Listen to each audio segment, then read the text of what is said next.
Press के मित्रों को कहना पड़ता है, मगर ये मित्र का काम तो करते नहीं है। ये उसको आ रहे हैं, बट इनका जो रिमोट पकड़ते हैं पीछे से, वो गरीबों की बात नहीं करने देते। आपने कभी देखा टीवी पे किसान को, मजदूर को, छोटे व्यापारी को, बेरोजगार को कभी देखा टीवी पे? रास्ते पे हजारों युवा मुझे मिले। सबसे बड़ा मुद्दा हिंदुस्तान में बेरोजगारी है। इस देश में युवाओं को रोजगार मिल ही नहीं सकता, यह सच्चाई है। पहला मुद्दा बेरोजगारी, दूसरा मुद्दा महंगाई। इस देश में युवाओं को रोजगार मिल ही नहीं सकता, कुछ भी कर लो। क्यों? क्योंकि जीएसटी लागू की, नोटबंदी लागू की। भैया आपने शर्ट खरीदी, कितने की खरीदी? ये आपका नाम क्या है? 1200 की खरीदी। जीएसटी कितनी दी आपने? देखो आप जानते भी नहीं हो। आपके जेब में से पैसा उठा के ले गए, आपका बटुआ उठा के लेके भाग गए, आपको मालूम भी नहीं पड़ा, पता भी नहीं लगा। मैं बताता हूं, 18%। 18% कितने की खरीदी थी? 1200 की। अगर यही शर्ट गौतम अदानी खरीदता, ठीक है, 1200 की, वो कितना टैक्स देता? वही 18% देता, उतना ही देता जितना इन्होंने दी। इनकी आमदनी 20,000 रुपए, 50,000 रुपए, उनकी आमदनी लाखों करोड़ रुपए, यही उतना टैक्स दे रहा है जितना है। आपके जेब में से पैसा जा रहा है। 73% के जेब से पैसा निकल रहा है। देश की रक्षा का पैसा कहां से आता है? आपके जेब से आता है। शिक्षा का पैसा कहां से आता है? आपके जेब से आता है। स्वास्थ्य का कहां से आता है? आपका आता है। बीमा योजना का पैसा कहां से आता है? आपके जेब से आता है। जाता कहां है? सीधा आपके जेब में से निकल रहा है। और जैसे इन्होंने बोला, भैया मुझे मालूम ही नहीं कितनी जीएसटी दी मैंने, मुझे मालूम ही नहीं। सीधा अदानी जी की जेब में, बड़े बड़े उद्योगपतियों की जेब में।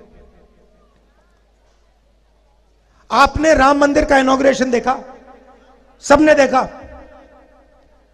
राष्ट्रपति आदिवासी है ना, उनका चेहरा आपने देखा टीवी पे? क्यों? उन्होंने क्या गलती की?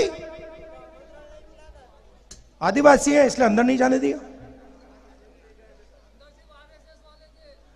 अंदर सिर्फ आरएसएस वाले थे। आपने वहां पे अंदर कोई किसान देखा? गरीब ये कोई देखा? मजदूर देखा? पिछड़ा, दलित, आदिवासी ना। 73% का उसके अंदर एक आदमी नहीं था। अदानी जी देखे, अंबानी जी देखे, बॉलीवुड देखा आपने, पूरा का पूरा बॉलीवुड देखा उसके अंदर। बड़े बड़े क्रिकेट के खिलाड़ी देखे, गरीब एक देखा आपने? तो फिर ये हमारी बात ही नहीं रखते। कुछ भी कर लो मीडिया वाले, जो देश के मुद्दे हैं कभी रखते ही नहीं है। बस भैया साहब, अगर भैया देखो, अच्छा मीडिया है किसका? मोदी जी का नहीं है, बड़े बड़े उद्योगपतियों का है। आप जानते हो नरेंद्र मोदी जी ने हिंदुस्तान के 100 सबसे बड़े उद्योगपतियों का कितना कर्जा माफ किया है? 16 लाख करोड़। 16 लाख करोड़।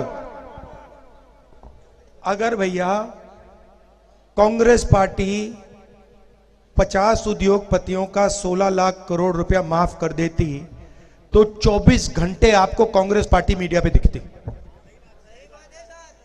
हमारी राजनीति किसान की है, मजदूर की है, गरीबों की है। 1 मिनट नहीं दिखते हम लोग।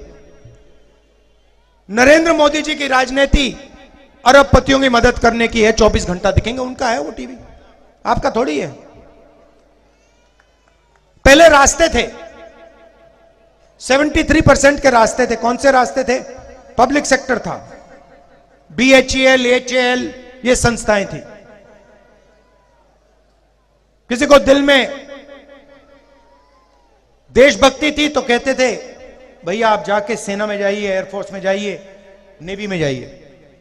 वो भी रास्ते रोक दिए। पब्लिक सेक्टर को एक के बाद एक प्राइवेटाइज कर रहे हैं। और अग्निवीर योजना तो आपने बहुत अच्छी तरह समझ ली है, देख लिया है। दो तरीके के शहीद हैं अब, एक रेगुलर आर्मी वाला और दूसरा अग्निवीर। दोनों एक साथ लड़ेंगे, दोनों एक साथ लड़ेंगे। एक की 6 महीने की ट्रेनिंग होगी, दूसरी साइड चाइना वाले 3-4 साल की ट्रेनिंग लेके आएंगे। हमारे अग्निवीर जाएंगे 6 महीने की ट्रेनिंग लेकर। जब वो शहीद होंगे उनको कहा जाएगा देखो तुम अग्निवीर हो, तुम्हें शहीद का दर्जा नहीं मिलेगा, तुम्हारे परिवार को पेंशन नहीं मिलेगी।